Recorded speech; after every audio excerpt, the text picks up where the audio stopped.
Ó, uma coisa eu tô convencido. Não tem nenhuma forma de sair desse imbróglio todo, desse nó. Não sei se alguns vão chamar de crise, eu não acho exatamente uma crise, mas esse momento conturbado, né? Essa turbulência do Fortaleza. Não tem como sair desse momento se não for sendo muito crítico, né? Analisando as coisas com uma certa racionalidade, sendo crítico mesmo, cobrando, né? Apontando problemas, apontando dificuldades, apontando questões objetivas, apresentando um planejamento, né, para se reverter certas situações. Então, Fortaleza não pode tratar o momento com melindre. Tá? Não pode tratar o momento acovardado ou com medo de ferir suscetibilidades. Tem que dizer as coisas como elas são. E nós temos problemas grandes para resolver, tá?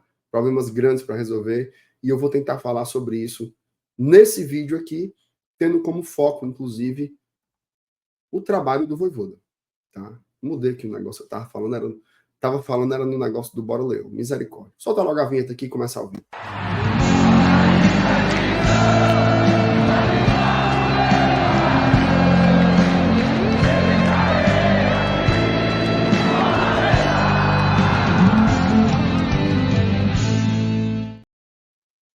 Bom, sempre que se vai falar sobre o Vojvoda, sobre o trabalho do Vojvoda, é preciso fazer aquele preâmbulo, né? Maior treinador da nossa história, o mais vitorioso, que sempre acreditou na gente, que nos fez ir a lugares que nós nem imaginávamos. Tudo isso a gente já sabe. Tá? Inclusive, já vou dizer isso agora com 2 minutos de vídeo. Nem passa pela minha cabeça troca de treinador. Eu acho que de todas as ideias que se pode ter neste momento, a troca de treinador é a mais estúpida. Por quê? Acredito muito no trabalho do Vojvoda. Já demonstrou que tem muita qualidade e demonstrou muitas vezes que tem capacidade de reverter situações adversas. Já teve, inclusive, crises.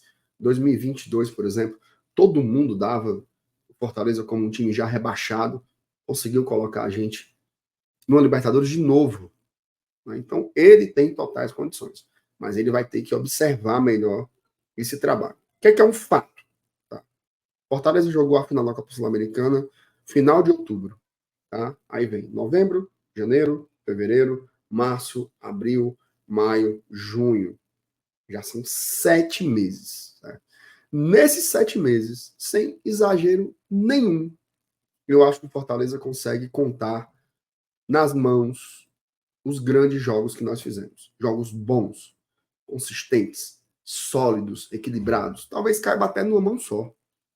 O final da Série A foi desastroso. Sequência de 10 jogos terríveis. No finalzinho, Caleb e Galhardo começaram a jogar muito bem e a gente desenrolou uma vitória ou outra, conseguiu ficar ainda no G10. Esse ano, trabalho lento. Né? Lento. Perdemos o Campeonato Cearense e perdemos de um jeito patético, porque nós não conseguimos nos impor contra o nosso rival que está caindo aos pedaços. O Ceará está caindo aos pedaços. E o Fortaleza não conseguiu ser dominante em nenhum clássico. Não vencemos nenhum clássico. Nem pelo Campeonato Cearense, nem pela Copa do Nordeste. Copa do Nordeste que vencemos. Tricampeonato super importante. Está na história, é um marco super relevante. Amei esse título. Estava lá em Maceió muito feliz. Mas ele não pode apagar a análise inteira. Caímos na Copa do Brasil, até jogando bem, mas sem a capacidade de se impor, de vencer o Vasco, de fazer os gols que deveria ter feito aqui no Castelão. Tá? Sul-Americano, ok, muito bem, tirando aquela goleada desastrosa para o Potosí lá na altitude. A Série A vinha ali, né? Mesclando muito time, mas era um time que não tinha perdido, de repente, uma lapada para o Bahia, uma goleada absurda para o Cuiabá, desonera tudo. Não tem como a gente naturalizar a atuação que o Fortaleza teve em Cuiabá. E aí tem que juntar todos esses pontos. A falta de sequência, a falta de regularidade. O que faz o Fortaleza nos últimos 7 meses não conseguir ter uma sequência de bons jogos? É elenco? Na minha opinião, não. Fortaleza precisa ir ao mercado para qualificar? Precisa. Eu acho que precisa de um centroavante para substituir o Lucero, para trocar, né, para revezar com o Lucero, se é a palavra melhor. Eu acho que precisa de um lateral direito para fazer essa troca com o Tinga, e se possível que seja melhor do que ele, para ganhar a vaga do Tinga. O Dudu não foi esse cara até então, e eu acho que não vai ser. Tá? Precisamos de um zagueiro. Tá faltando zagueiro. Tá faltando zagueiro. A gente não tem zagueiro para botar do lado direito quarta-feira contra o Grêmio. Isso é um problema muito sério.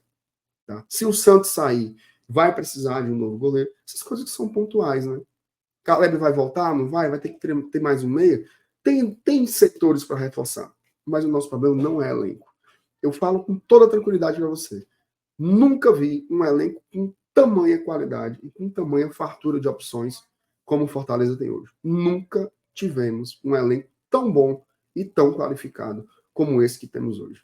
Temos elenco, temos estrutura, tudo. Centro de treinamento, gramado bom, refeitório, com comida de primeira, equipe de psicólogo, nutricionista, a academia sendo sempre atualizada, sempre reformada, um centro de recuperação, categoria de base recebendo investimentos como nunca recebeu na vida e que vão gerar frutos nas próximas gerações, eu tenho certeza disso. Os próximos ciclos da base serão muito melhores e mais produtivos do que nós tivemos até então.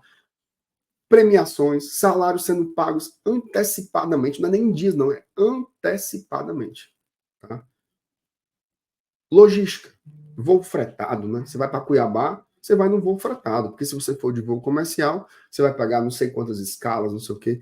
Tudo o que o Fortaleza pode oferecer para a comissão técnica e para os jogadores tem sido oferecido. A resposta tem que ser dentro de campo. Tá? No meu modo de ver, o Vojvoda ele precisa respeitar os limites físicos dos jogadores diante de um calendário tão assoberbado como nós temos aí, né? 70, 80 jogos no ano é realmente um absurdo. Tem que trocar, mas não dá para mudar de time todo jogo. Não dá para mudar 6, 7 peças todo jogo. Desconfigura. Tá na hora do Fortaleza ter um padrão. Tá na hora do Vojvoda encontrar uma formação ideal para colocar o que nós temos de melhor. Martínez não pode ser banco. Cauã não pode ser preterido a Pedro Augusto. Se o Pikachu não tá bem, muda o esquema. Bota para jogar num 4-4-2, bota para jogar num 4-5-1, só com o Lucero na frente. Precisa reinventar e precisa repetir um pouquinho. Não dá para você exigir que o Cardona tenha sequência, que tenha ritmo de jogo, que tenha preponderância, que tenha boas atuações, se ele joga um jogo aqui e passa 4 sem jogar. Precisamos entender melhor esses critérios. Tá na hora do Fortaleza ter uma cara. Tá na hora do Fortaleza ter um padrão. Tá na hora do Fortaleza ter uma identidade. E tá na hora do Fortaleza ter inteligência. Nós temos um excelente treinador, temos um ótimo elenco, mas o time tem que ter inteligência. Se desonerar dentro de campo, como foi feito no último domingo, depois de tomar um gol aos 2 minutos, não é postura de jogador profissional. E o elenco inteiro, do goleiro ao ponto esquerda, se desonerou depois que tomou o primeiro gol com a falha do Cardona. Falha tripla do Cardona. Não pode ser assim.